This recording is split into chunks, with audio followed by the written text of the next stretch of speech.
Hello everyone, welcome to my channel Lira's Crafts channel. Ki ipo the first time varingna marakama subscribe pannunga, appadi pakkathula irukka bell icon click pannunga. So நான் இன்னைக்கு என்ன காட்ட போறேன் அப்படினா வந்து இந்த பவு எப்படி செய்யறது அப்படின்றத வந்து காட்ட போறேன் உங்களுக்கு. இதுக்கு தேவையான பொருள் என்னென்னலாம் பாத்தீங்கன்னா ஒரு ஹேர் பின், அதுக்கு அப்புறம் woolen thread, அதுக்கு அப்புறம் ஒரு scissors and a crochet needle. So இந்த நாலு மெட்டீரியல்ஸ் தான் உங்களுக்கு பேசிக்கா தேவை. ஸோ இப்போ நான் என்ன பண்ணுறேன் பார்த்தீங்கன்னா woolen thread எடுத்து அதில் ஒரு செயின் போடுறதுக்காக நாட்லேருந்து ஸ்டார்ட் பண்ணுறேன். ஸோ இந்த நாட் வந்து நம்ம இப்படி தான் போடணும். நான் ஆல்ரெடி என்னோடய ப்ரீவியஸ் வீடியோஸில் தான் சொல்லியிருப்பேன். நீங்கள் உங்களுக்கு வந்து செயின் போடுறது, சிங்கிள் க்ரோச்செட் போடுறது எப்படின்னு தெரியாது அப்படின்னா வந்து நீங்கள் வந்து தாராளமாக போய் என்னோடய ப்ரீவியஸ் வீடியோஸில் பார்க்கலாம். நான் வந்து கிளியராக சொல்லியிருப்பேன், தமிழ் தான் எக்ஸ்பிளைன் பண்ணியிருப்பேன். ஸோ இப்போ நான் வந்து இதில் வந்து சிங்கிள் செயின் போடுறேன். என்னோடய கிளிப் வந்து எந்த சைஸில் இருக்கோ அந்த சைஸ்க்கு தான் வந்து நான் வந்து இந்த செயின் வந்து போட போகிறேன்.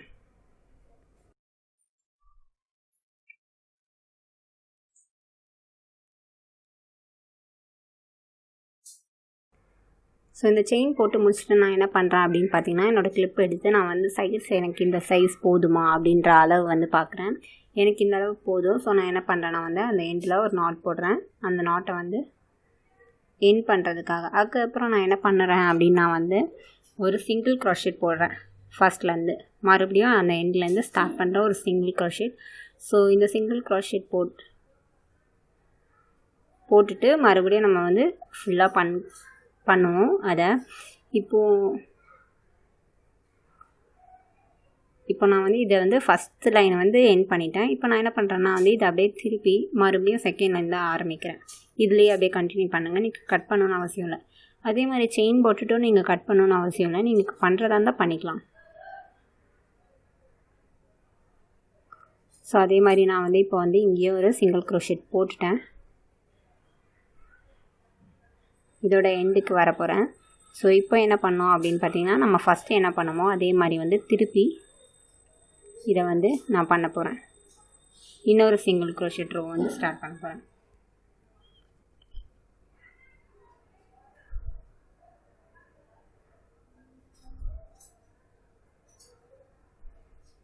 அதே மாதிரி ஃபஸ்ட்லேருந்து ஸ்டார்ட் பண்ணிங்கன்னா அந்த லாஸ்ட் எண்டில் போய் முடிங்க. அந்த லாஸ்ட் எண்டு வந்து நமக்கு சரியாக தெரியாது, ஆனாலும் அதில் வந்து பண்ணணும்.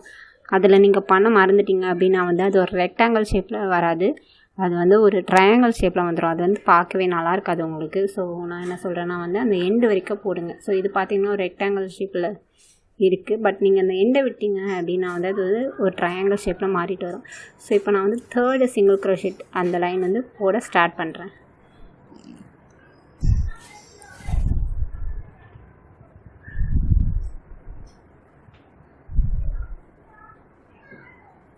ஸோ இதே மாதிரி நம்ம வந்து ஃபுல்லாக இந்த தேர்ட் சிங்கிள் லைனையும் போட போகிறோம். நான் போட்டுட்டேன் இப்போது. சாரி, நம்ம வந்து ஃபோர் வந்து நம்ம போட்டிருக்கோம் இப்போது. ஸோ இப்போ நான் வந்து அந்த எண்டை வந்து கட் பண்ணுறேன். கட் பண்ணிவிட்டு அதை வந்து டைட் பண்ணிடுறேன். நாட் போட்டுட்டேன் இப்போ அதில். இப்போ நான் என்ன பண்ண போகிறேன் அப்படின்னா வந்து இந்த எண்டில் இருக்க அந்த எக்ஸஸ் த்ரெட்டெல்லாம் வந்து கட் பண்ணிவிட்டு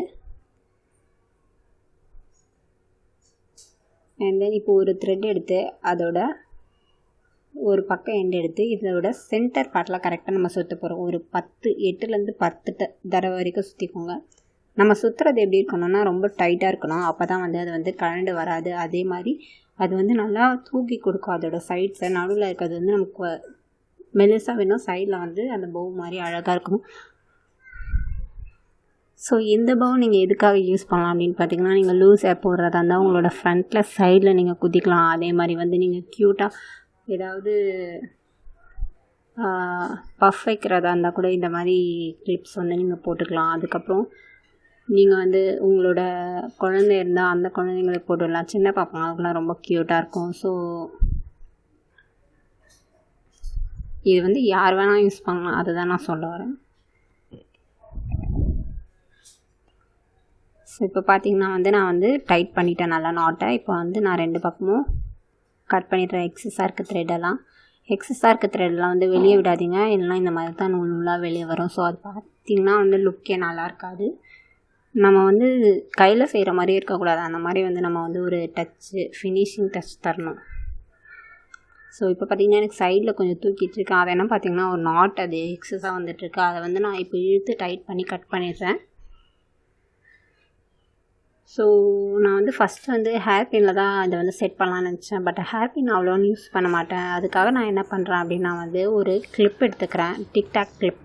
அது எடுத்து அதில் வந்து இதை வந்து செட் பண்ண போகிறேன். ஸோ அப்போ வந்து இது வந்து ரொம்ப க்யூட்டாக இருக்கும். அது வந்து நான் ரொம்ப யூஸும் பண்ணுறோன்னு.